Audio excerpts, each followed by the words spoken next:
Oh, I think it's one of those events that I used to first go and watch when I was a 16-year-old, when I first got into the sport. When I was a young junior and up-and-coming athlete, and I used to just go down to, when it was in Auckland, down to St Heliers and just watch the event and just be amazed at the, the elites racing and the age groupers. And we used to always have Japanese billets that would come and stay with us, and so we'd support them to all hours of the night, and it was just a fantastic day. And my mates and that, we'd all get in my dad's ute and go up on the course and follow the race, and it was just one of those days that we'd look forward to the whole summer. So, and then I had my mates that would used to watch it go down and race it way before me, and it wasn't until I was sort of 26 that I started racing it. I think I always wanted to do it, and it was that fascination when I was a junior. But I sort of just went through the process of from short course as a junior.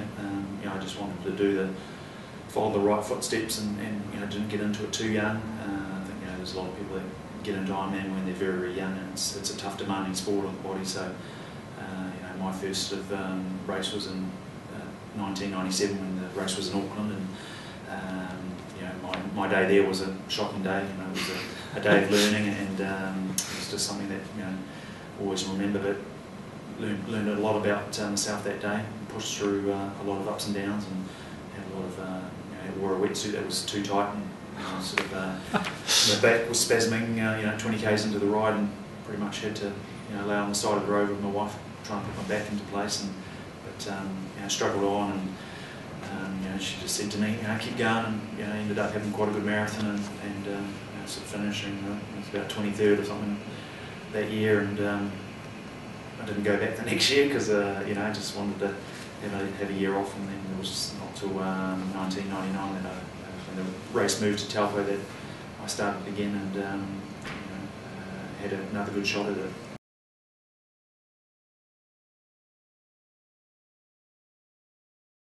I think just consistency in your training, and I think with IronMan and any endurance sort of training, it's that day in, day out slog. You don't want to be going out and hammering yourself one day, and then there's 3 days of recovery in bed because your body's trashed, and you've put your body in such a state that it can't recover. So I think what has got me to the top year after year is just consistent days. Getting to that red line, but not overdoing it, not pushing past that, because once you do, then your body just sometimes it can just take a long, long time to recover. So it's sometimes it's learning about your body, when to back off, when to push hard, and that's what comes with years and years of experience, and you just learn that over the years. But consistency and not going over those boundaries, that's the key in your early stages, I think. I think it's just the country. We're surrounded by fantastic mountains.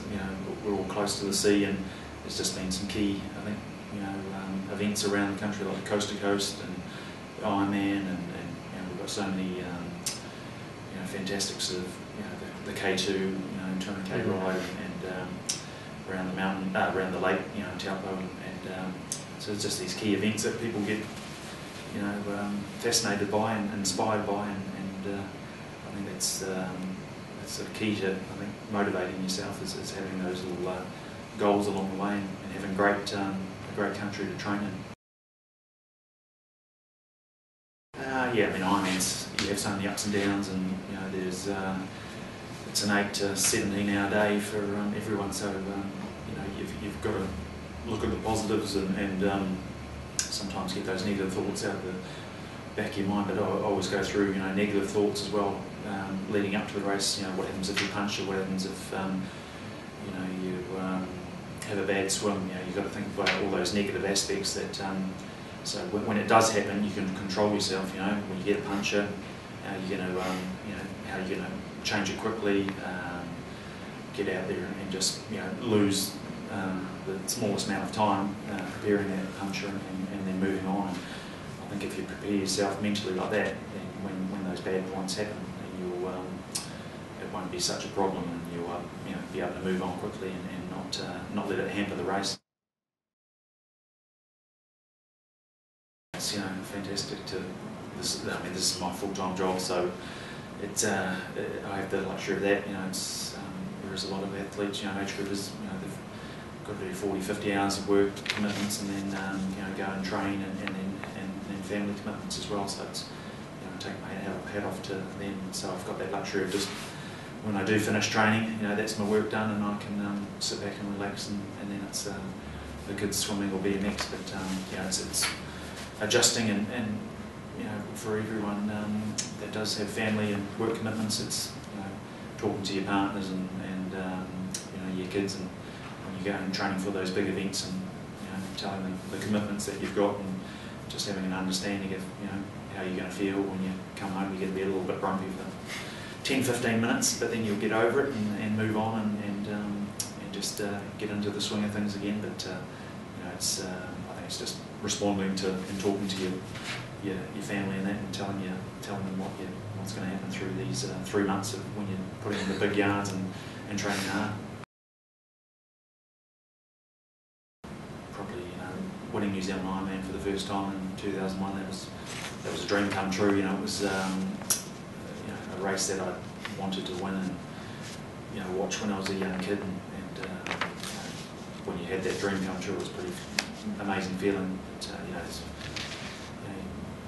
winning the European champs, and second in Hawaii twice, third in Hawaii twice, and then a family as well. There's so many different achievements, I think, that come to mind. That it's pretty hard to choose one, but they're all pretty special.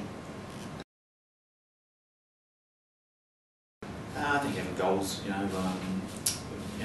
just throughout my whole career, had goals along the way, and I think that's the most important thing for athletes. If you don't have a goal, then it's pretty hard to go out and train, and if there's no sort of there's nothing at the end of the finish line for you, then it's pretty hard to go out and go for a 5-6 hour ride. So it doesn't matter how small that goal is, if it's a 5k run, 10k run, 100k bike ride. Getting out there and just having a race down the track, 3 months down the track, and that's it pushes your body. You're able to motivate yourself and get out the door every day. So I think that's the best thing in life, is to have goals. In sport and life in general. If you can do that, then you can push yourself to new levels. Oh, it'd be pretty awesome. It's pretty amazing to win one, but to try and back it up year after year. It was the one year, 2006, when the race was, the swim was cancelled, and the bike and runs were shortened to this 90k and 21k. So I might have been sitting here with my 10th tie already. But, already. But the weather gods played their part, but I'm looking forward to it. And it'd be nice to knock that one off, but it'll be a big ask. But hopefully I can dig deep and go for it.